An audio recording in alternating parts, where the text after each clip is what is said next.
Well, hello, everyone. Welcome back to another author interview for Book Browse. Today, we are interviewing Donna Everhart, author of 7 novels, most recently of Women of a Promiscuous Nature, which came out in January, correct? That's correct. That's correct. Yep. So, well, we're going to be talking about this book, but first of all, thank you, Donna, for joining us today. We're really excited to, we had a Q&A with you on the Book Browse site. Our members were really enthused about your work and had lots of questions for you. So this interview is just another, we're going to go a little bit further, just go a little bit deeper into your writing, your themes, and of course the really interesting historical topic that you plumb in Women of a Promiscuous Nature. But first, if you just want to give our viewers a little bit of a bio of yourself. Okay. Yeah, sure. I'd love to. Well, most people will detect immediately that I am from the South. I was just in San Francisco last week and I got a lot of comments about my accent. But I was born and raised in Raleigh, North Carolina, and I now live about 40 minutes south of there in a little town called Dunn. And my husband and I have been here for about 30 years now. We bought an old home around turn of the century, 1906, we believe is when it was built. So 120 years old. You can kind of see a little That's bit gorgeous. of the fireplace. Yeah, this is my office, and it's, Oh my converted the bedroom into my office. But Yeah. at any rate, we've been here, like I said, about 30 years. I've got 2 kids. I have 3 grandchildren, and I have 2 wild and crazy Yorkies named Daphne and Chloe. And if you follow me online on my social media, every now and then I will post pictures of them. I have a background in information technology. I worked in IT for about 35 years. Wow. So I'm showing my age there. And when my company went bankrupt, it was Nortel. And many people, when I bring up Nortel, will know about Nortel. But they went bankrupt, and I had already started dabbling in the whole writing thing many years before I ever left the company. I had started writing in early 1990, maybe. And so anyway, I just, at that point in time when they went bankrupt, I told my husband, if I'm ever going to do anything about the writing, now's the time. I did go back to school and got a Bachelor of Science in Business Management. And then I ended up actually right before I left the company, literally 3 weeks before I left the company, I signed on with my agent, and 3 weeks later I left the company, and I haven't looked back since. Wow. Yeah. Well, I'm intrigued by that. Let's talk about that a little bit more. Did you always, as you were working in IT for all these years, was writing something that you'd always, did you come to it late, or did you always wanted to write throughout your life, but just never found the time? Yeah, I came to it late. I mean, I started off first and foremost as a reader. The very first time I ever made a announcement to somebody, and it actually was at another IT company at the time called ITT, what was it? International Telephone and Telegraph. They became Alcatel, and I don't think they exist anymore now either. But I made a comment to somebody. I was probably all of 18, 19 years old, and I said, I'm going to write a book. And of course, when you tell people, maybe at that age, maybe younger, maybe even older, there's, I think, less of this nowadays with writers and writing. But when you make that announcement, at least when I made it back in that, oh, sure. Okay. Yeah. Well, good luck, kind of, and you could almost sense the doubt, that this was actually going to happen. But that was really the first time I ever made any comment about it. And then I didn't do anything for like 30 years, And then I discovered a writer, a Southern fiction writer, absolutely love her. Every time I talk about my beginnings in writing, I bring her up, and that's Kay Gibbons. And she wrote several books. She has not been published lately. But her book, Ellen Foster, was a huge influence on my debut novel. Wow. Okay. Yeah. Yeah. And remind us again which novel was the debut one? For me, was The Education of Dixie Dupree. Oh, right. Okay. Yeah. Oh, wow. I have a copy of it right here. This is the Yeah. old cover. Yeah.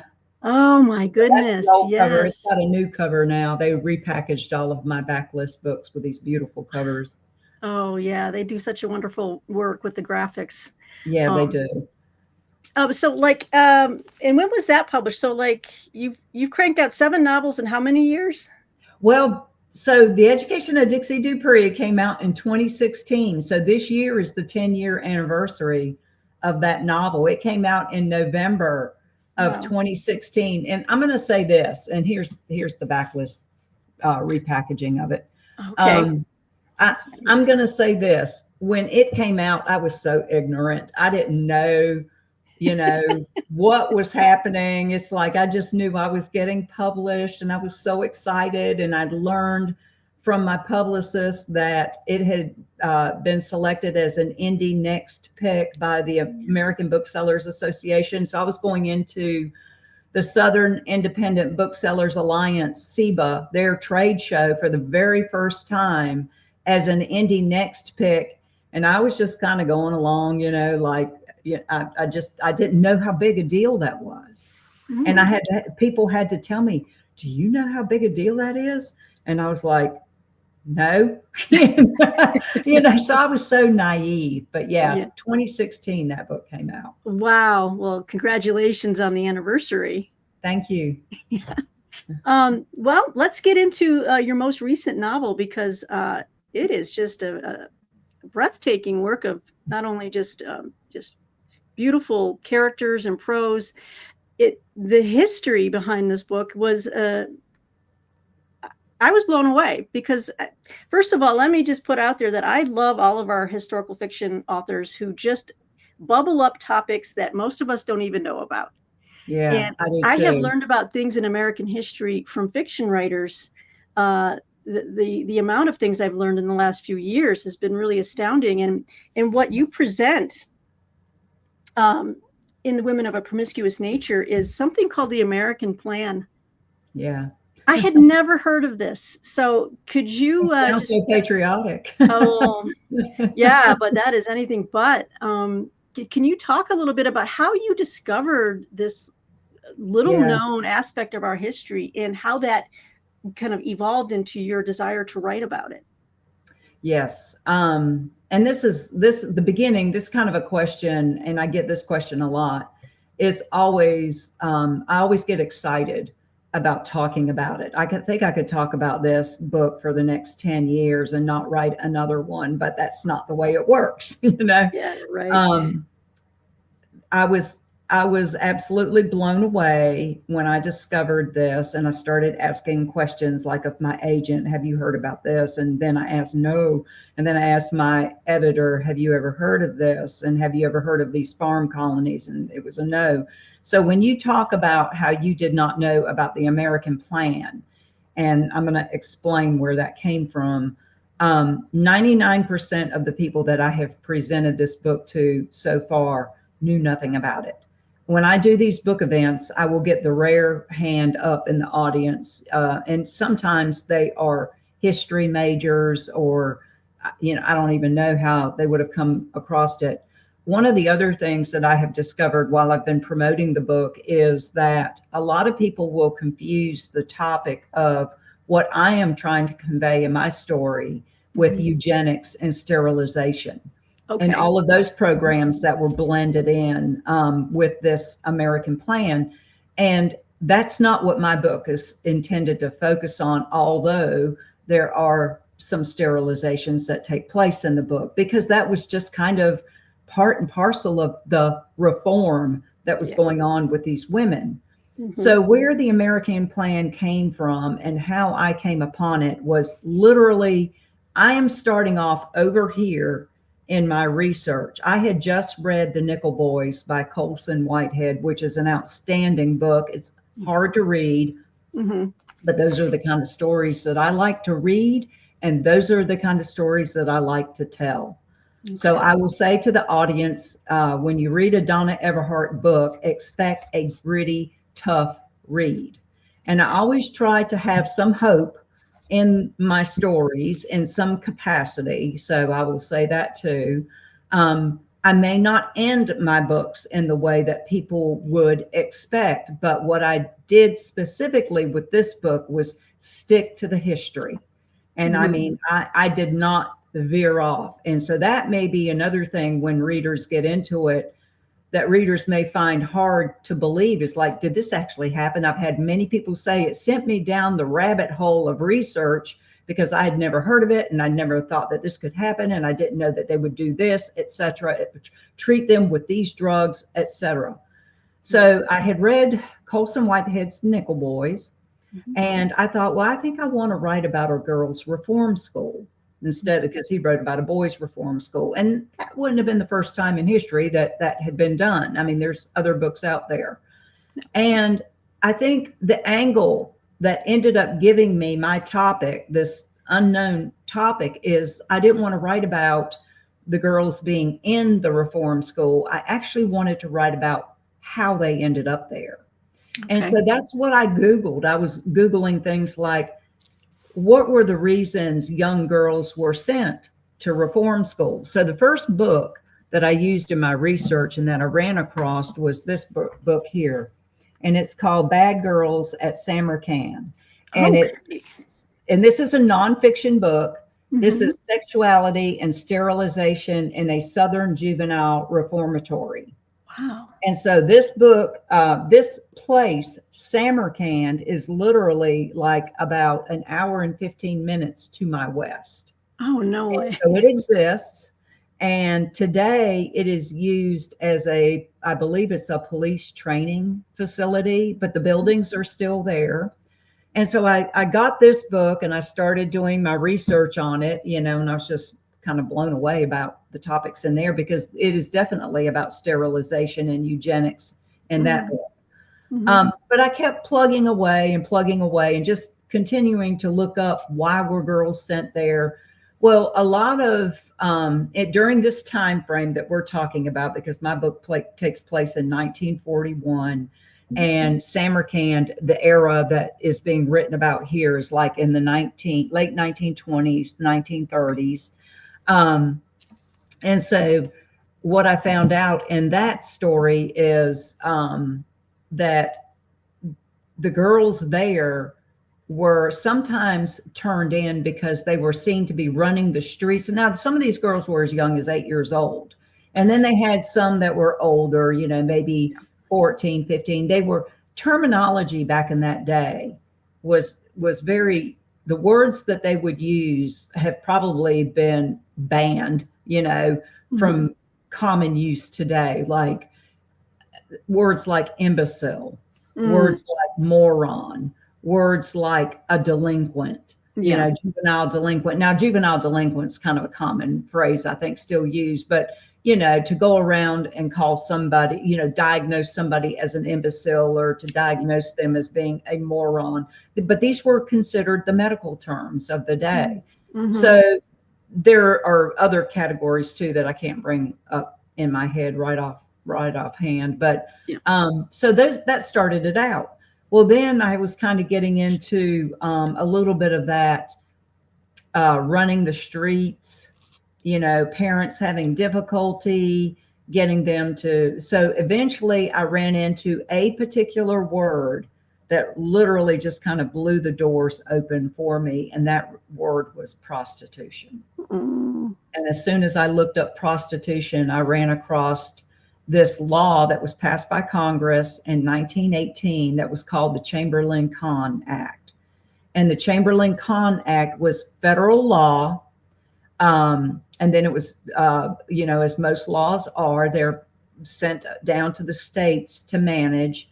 And depending on your budget, you would manage your particular state in whatever way that you could manage these acts of prostitution, loose, immoral women, whatever that may be. But it was all done because of a security risk.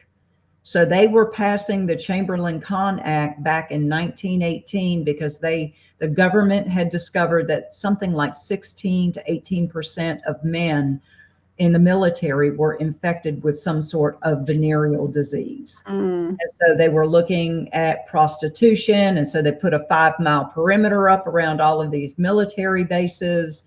And then eventually it expanded down into the local communities. And it became known as the American Plan when it was dispersed into the individual states. And just like we were talking earlier, to take in like 5 minutes of me just yakking here, but that's and just like we were talking about earlier, they give it such a patriotic name for such an insidious, invasive, and quite, I think, very illegal activity. With just, especially as you portrayed in your book, just taking women off the streets and saying, we need to, like, you do this with the character of Ruth, she's a single woman and she's going to work. And suddenly, it was scary to read this, to realize you couldn't just be a single woman going about your life without having this lens of this male gaze, like, well, you should really have a husband, and what are you doing? And someone saw you kiss a man, it's just like, so you can't even go on a date. It's just, these were different times. And how did you bridge that harsh research into saying, okay, I'm going to write a story about how these women got there? How did that form? So what I think I'll do here is, so when I'm going to back up for just a second to that whole military thing. Okay. So, I think what I probably need to make sure I say is that, so while there was this 16 to 18% of the military that were infected, and it became a security risk because they couldn't fight while they were being treated. And then you have the 5-mile perimeter. And so there's this scrutiny on women, right? Well, then it expands into the local community. And that happened when they discovered that men were coming back from leave and they were infected. And so then it goes down into the communities. And this is where this whole, like you say, it's surveillance. Yeah. And I will also say that I also strongly believe that the majority of the women who were targeted were on the lower socioeconomic scale. So maybe they were mill workers. Maybe they worked in a factory. Maybe they were alcoholics. Maybe they were like good time girls, not necessarily prostitutes, but they were viewed as good time girls.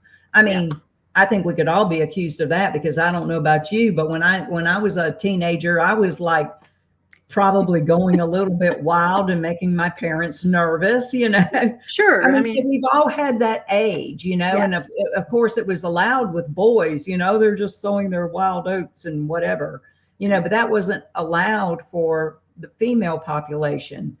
And so, so I wanted to be sure that I talked about that. And then, so when it comes down into the states and they're trying to mandate this, they began to open up like these local health offices and assign these health officials. And aside from the military, the local law enforcement was tied in with it as well. And so for somebody like Ruth Foster, she is actually loosely, I'm going to hold up another book here. She is actually loosely based on Nina McCall. Now, this is a nonfiction book. And when I mentioned earlier that I had gone to San Francisco, I think I mentioned that, for an event, I met with Scott Stern over there that wrote this book, and it came out in 2018. And so his focus was on investigating this American Plan. So the subtitle is Sex, Surveillance, and the Decades-Long Government Plan to Imprison Promiscuous Women. Wow. So this book, as you can see, wow. And I told him, he signed it for me. And I told him, I said, well, I've probably defaced it. And I'm trying to show this on, but anyway, it's just highlighted in a bunch of different areas with yellow marker, because there were so many things throughout the book here, not a novel, nonfiction, that struck me. And so Nina McCall is who Ruth Foster is loosely based on. Nina McCall was walking to the post office, and Ruth Foster was simply walking to work. And that happened. And women could be sitting alone in a restaurant, and they would be, looked at and potentially sent off to a health official. I read an account of a woman who was walking down the sidewalk by herself. She was married to a rather prominent man in her community. So she was married. And all she was doing was walking by herself to go to her son's school. He was 6 years old, to go pick him up. And she was stopped. Now, this is true. This actually happened. I need to go back into my notes and see if I can't find her name and find out what city this happened in. I want to say it was somewhere in North Carolina. But at any rate, her outrage over this happening to her was off the charts. I mean, it was put into the newspaper.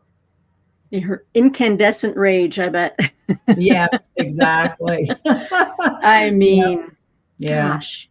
So those are just some examples of some, women were put there for a variety of reasons. And that's why I have so many different characters in the book. There's 3 points of view that the story is told from, but there's a plethora of other characters that are laced throughout the story that each give an accurate historical example of how you could get sent to one of these farm colonies or a detention hospital in Michigan, like Nina McCall was in.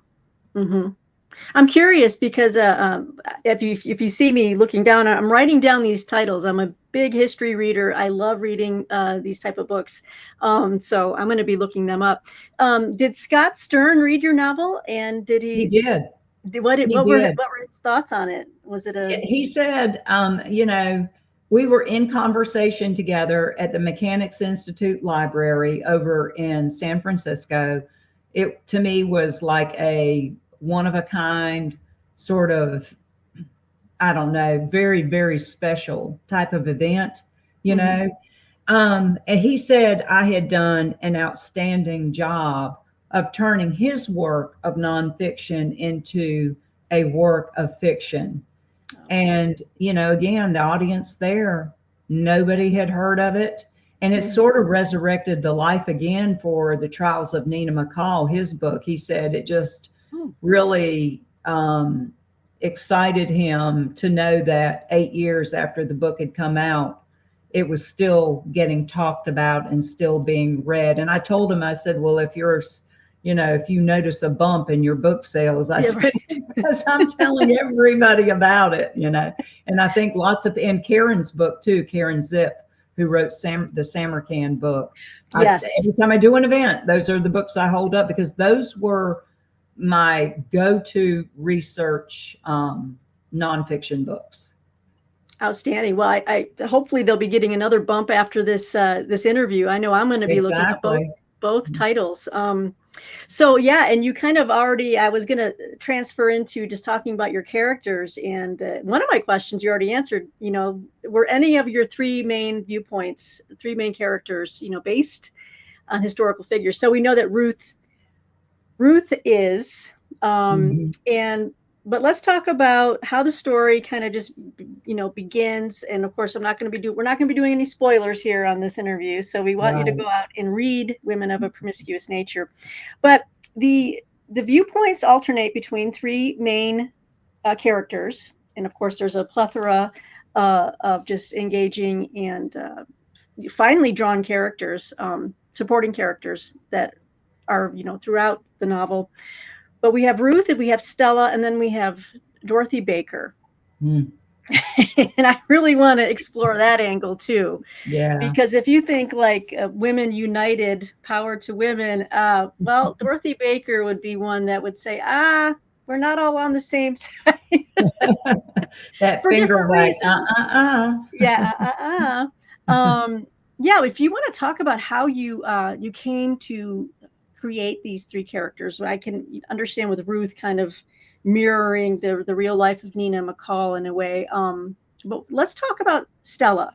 And she was a young girl Was Yeah. she, how old again was she? She's like in her early 15, teen, 15, 15. Yeah. when she was taken to the state farm colony of, gosh, what is the full name? I should have Well, had look that. at what I have here. And I mean, you know, I'm pulling out these research, not these books. These are all, there's 4 of them here. One is Yes. 1936, 1938, 40, and 46. But this is the biennial reports of the State Industrial Farm Colony for women. And so these little booklets, I use these Gotcha. heavily. These were produced by ForgottenBooks.com. Oh, yeah. So I'm these are the familiar. actual reports. So yes, she was sent to what was historically called the colony. Okay. That started to be the title of the book. And then I thought, gosh, that sounds so dystopian. I might The colony, need right? the colony. You know, I had a lot of different titles for this Yeah. book. You know, I was trying to decide on one, but when I hit on the one that ended up being the title, as an author, you just know. You just know, you know, that's it. That's the one. No, I think you made the right call, because the title is just so it's so enigmatic. It kind of like, women. Oh, hey, women of a promiscuous nature. You know what's going on here, and then you start to read about it, and you're like, oh my Lord, Yeah, what I is know. going on? Right. Yeah. Yeah. But with Stella being 15 years old, Stella was there to represent all of the young girls that may have ended up in this facility that you would find rather shocking that they would end up there. And it could be for exactly the reason why Stella was sent, which, you know, again, I don't know if anybody would consider it a spoiler, but she was in I'm just going to say she was in a highly dysfunctional family. Her mother was checked out and dealing with her own mental issues. Her father was dangerous. And I read an account of a young girl similar to Stella, who was not exactly in Stella's situation, but had become a prostitute. And when she walked in to the colony, she looked around and she was telling the social worker, she's like 15 years old, I am not staying here. You know, like he just dropped her bag off and out the door he went. So yes, she was staying there. But there was just these various different historic accounts that I read, and I sort of blended some of those backgrounds to make up my background for Stella. And so Stella was actually supposed to be getting reformed and restored to her Southern white womanhood. Now, this was believed, and this is actually part of what was in this book here. It was written about in this book, which was like kind of astounding. And so, but that's the way they believed, you know, back then. This was a time of segregation. This was a time of the KKK. And actually, I'm going to hold this book up again. I should just keep it out and keep it up. If you look at this cover, to me, this cover is very symbolic and almost evokes a KKK kind of. I see it now. Yeah, all of these, like this little girl here, she can't be more than about 7 years old. These little girls at the front are very, very young. But with that church in the background, it almost, you know, looks like a cross, which it is a cross there. But and the way that their alignment, it actually looks like the pointed cap. I know. Yeah. Oh, that is wild. And so I have looked at this picture for a very long time. This is, you know, and it's got other photos throughout the book that are all very fascinating to look at. And so Karen Zipp, and it turns out that Scott and Stern and Karen both know each other. And I found that out while I was doing that event with him. But yeah, so Stella is kind of a conglomeration of a bunch of different historic little factoids. Gotcha. And so I just blended those together to represent, I mean, because honestly, I feel like I could have had a book that would have had 20 different points of view, and tried to write something like that, which would have been very crazy to do. So I had Yes. to kind of blend some of my history. Gotcha. Well, yeah, because Ruth represents like the 20, she's in her 20s. So Yeah, she's a 24. full adult. Then we have Stella, who's, a young, she's representing the younger, the girl's experience.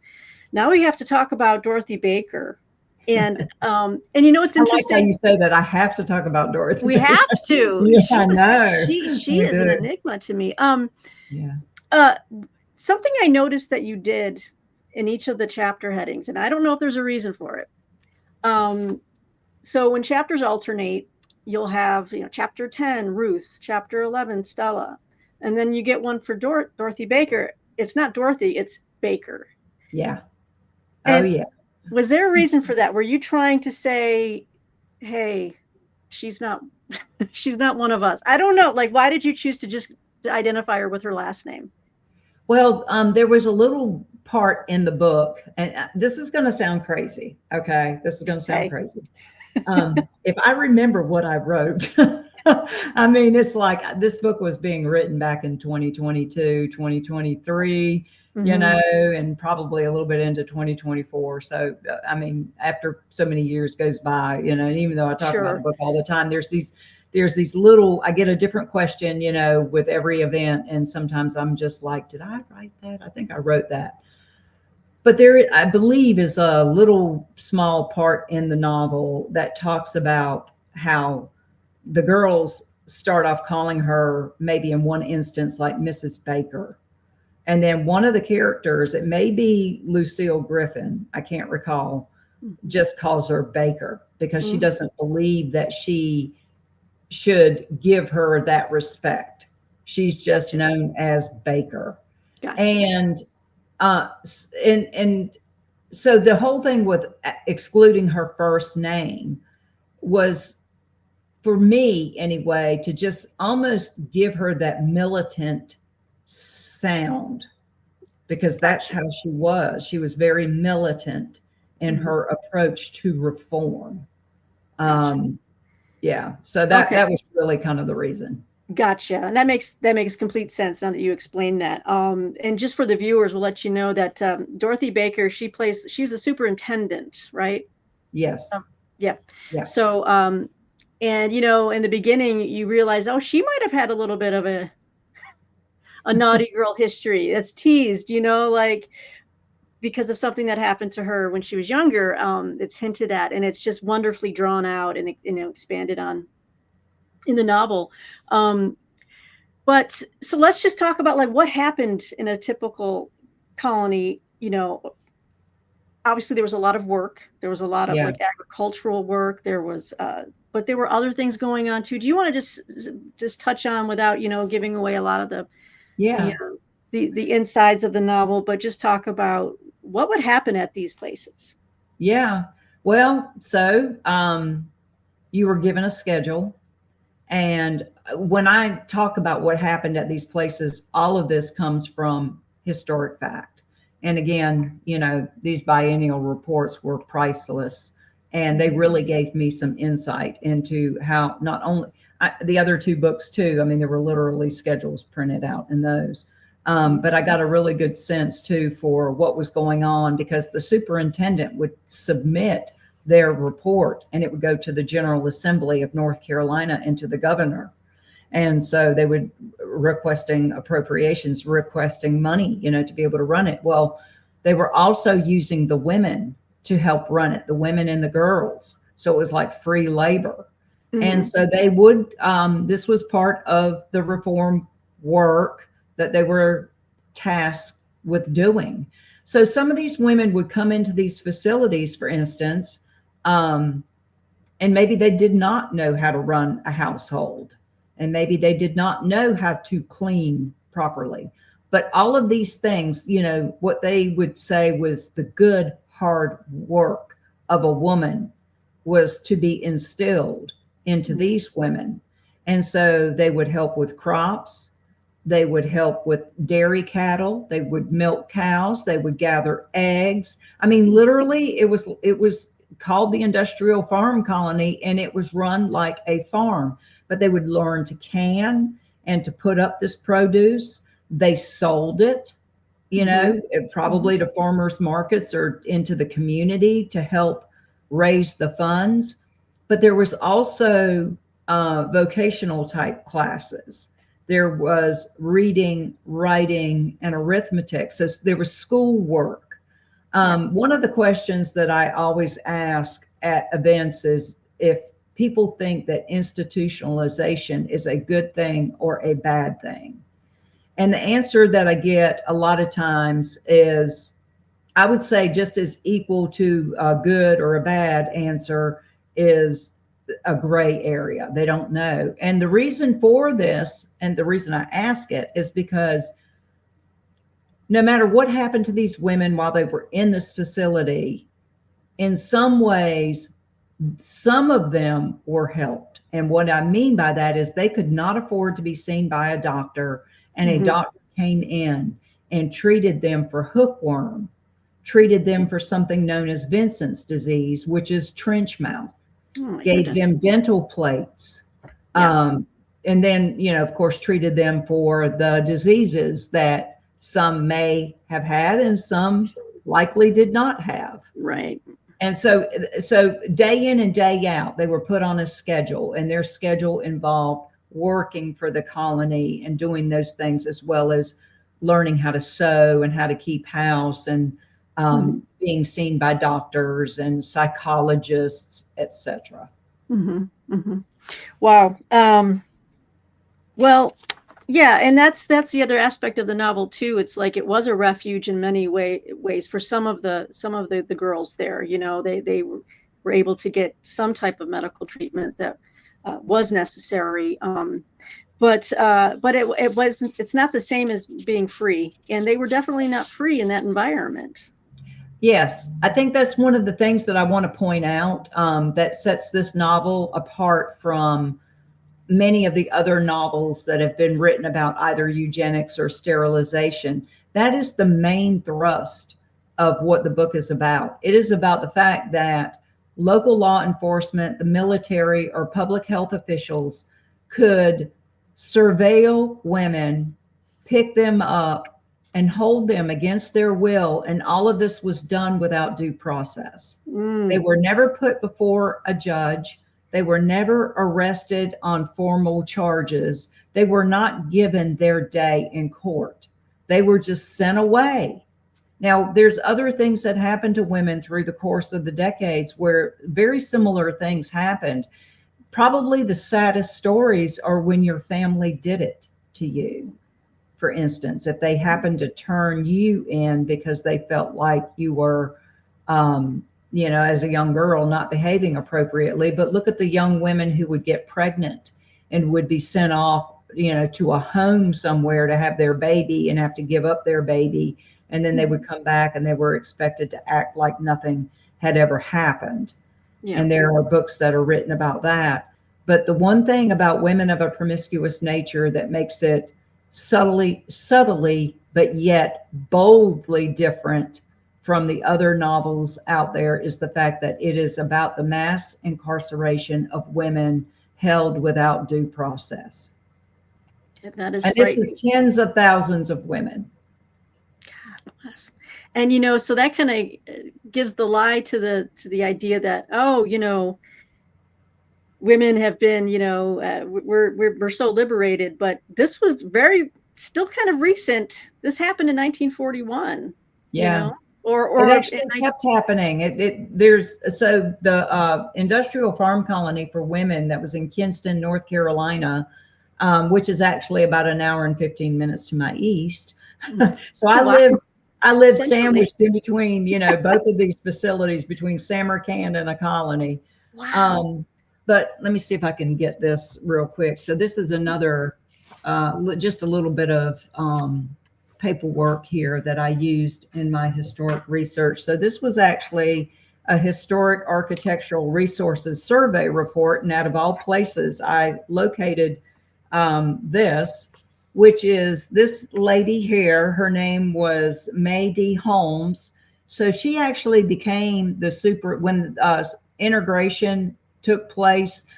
First of all, before integration took place, the state industrial farm colony for women was turned over to the Black community to become a facility to be used for the Black community. But the Black community was also suffering from this at the same time, but maybe they didn't have a facility because of the segregation. And so if there were white women sent there first and there wasn't room maybe for a Black individual or however many, they would like put a wing into a hospital and have that segregated off for those women.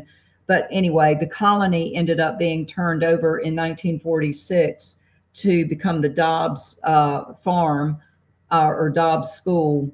And this lady here in 1947, May Holmes, took over, and she ran it until 1972. That's the point that I'm trying to get to, is it was into the 70s and maybe even into the 80s with some of these facilities who were doing this kind of reform work. Wow. But let me just say this. I know, because it's mind blowing. Think about this. And I don't know if you're familiar with the issue, but do you remember that program called Outward Bound? Yes. Okay. So that seemed like such an excellent program. They had problems. Yeah. They were evidently, there was significant abuse discovered there. And that was in all the papers. And I'm trying to remember where I had seen a write-up on that, but it's probably something that came across to me on social media at some point in time. And then I kind of read into it a little bit, but that gives you a very, very recent example of the fact that a lot of times, you know, outwardly, it seems like the programs are there for the good. And then sometimes you have this insidious stuff happening in the background, you know? Oh, yeah. It depends on who you get. I mean, I'm not bashing all of these programs, you know, like Outward Bound or, you know, the Boy Scouts of America. Remember all of the hullabaloo going on with that, and probably with the Girl Scouts of America too. Sure. I mean, it just, you know, it just is kind of mind-boggling. It depends on who gets into those programs. You know, there's going to be the bad apple that gets in there. Yeah, especially in a role of leadership or supervision. Well, I know, wow, we've been talking, and I could probably talk to you for hours more. I would like to touch on one final question or two, if you have time. I do. Yeah. Okay. I'd love to talk about just your own heritage, you know, being a Southern woman, and with just because it sounds like, was this only a Southern or a sectional, you know, phenomenon? Yeah. Or did this happen in the North as well, or in the West? Yeah. Yeah. For instance, in the trials of Nina McCall, she was sent to a detention hospital in Michigan. And then there's this, and I'm not going to read it, but just to get my facts straight. In Bedford Hills, New York, there was, and I have that highlighted because this is a section that I typically read when I'm at an event. But there was a reformatory there that they talk about was designed to be like this exemplar example of a reform school. And they were talking about the flogging that was going on, the meditation room that was there. People were being hosed down with fire hoses, you know, their heads shaved, medical treatment being withheld, drugs to induce nausea. So everything that you read in Women of a Promiscuous Nature took place. There was a farm colony over in Kansas. This was across the United States. This was not focused in just the South. Wow. Yeah. Thank you for it was a clarifying federal that. program. It was a federal program that was rolled out to all 50 states. Gosh, it blows my mind. Like the women across the nation just had no recourse to any, like that our government would do that without due process. Yeah. You know, women were citizens, and it was just Oh, wow, that just really boggles my mind. Yeah, I know. You That's why know, it the was so older I fun to get, write the book. I yeah, was no, I'm like, so well, glad this is you going to be a real mind-blowing experience for some people to learn about because, I had one person at an event say, well, just when you think it couldn't get any worse, you know. That's true. Well, I know one thing's for sure in this book, and with all your other books, you write about females, strong female characters. They have to be if they want to survive. You know, but has your idea of what a strong female character has it evolved over the course of your 7 novels? Like, what are the key virtues or the key aspects of a strong female character? Has that changed for you at all? Yeah, it probably depends on the story as to how I create the character. And that I feel like is what really kind of leads me to create a character a particular way. It's like, what are they confronting? And Mhm. then I don't like wimps. I'm not a wimp, you know. Love And it. I mean, I'm kind of the sort of person, I guess, that if I see a problem, my first thing is it will worry me to death. So I have to do something about it, like right then. Yeah, Like, I just have to address the matter right yeah. then. But I consider myself a pretty tough nut, and sort of no nonsense Right. kind of person. Get Well, down to brass my kids tacks. would definitely Yeah. say that, when I was raising them, Mom, you had that look. I Oh didn't even boy. have to really make any threats. I just had, evidently, I had this look. Yeah. Um, but, and you were also asking me earlier about my own background and, as a Southern woman. And, I mean, I think, okay, so here's something just a little interesting, maybe aside. Yeah. So my mother was a Republican. My father was a Democrat. Oh So boy. I was raised in a purple household. Okay. And I mean, maybe in some ways, that makes me the kind of person that I am today. I'm very Mhm. much of an independent thinker. Mhm. And I can see, some, um, I can agree with some things on one side and I can agree with some things, on the other side. Yeah.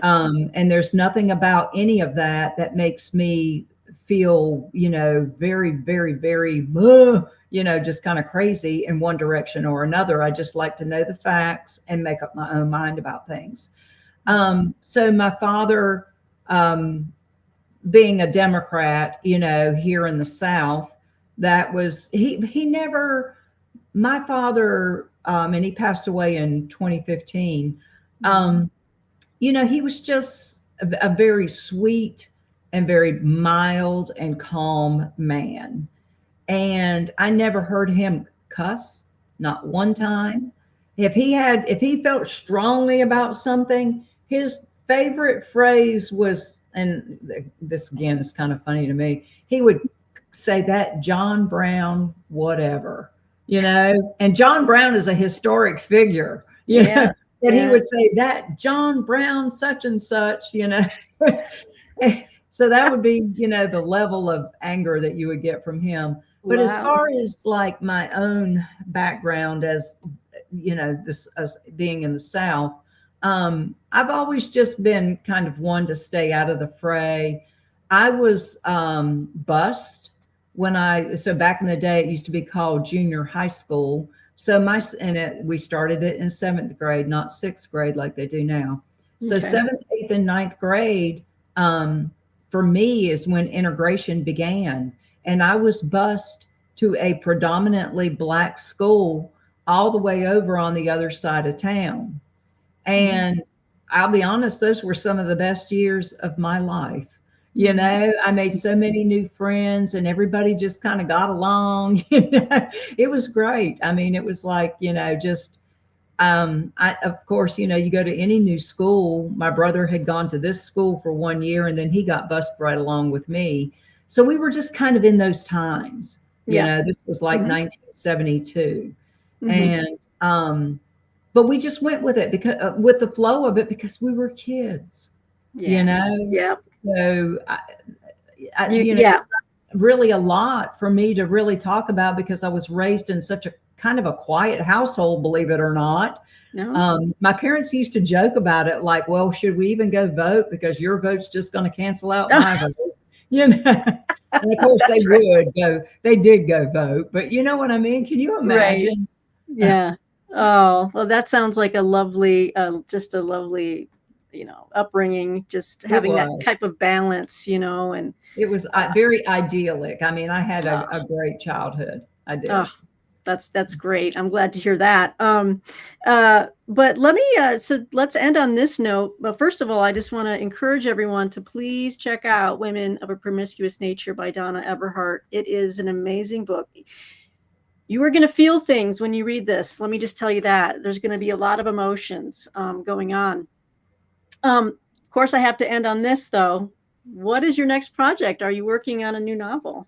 Oh, yes. I'm Yeah. always working, always have another book, in play.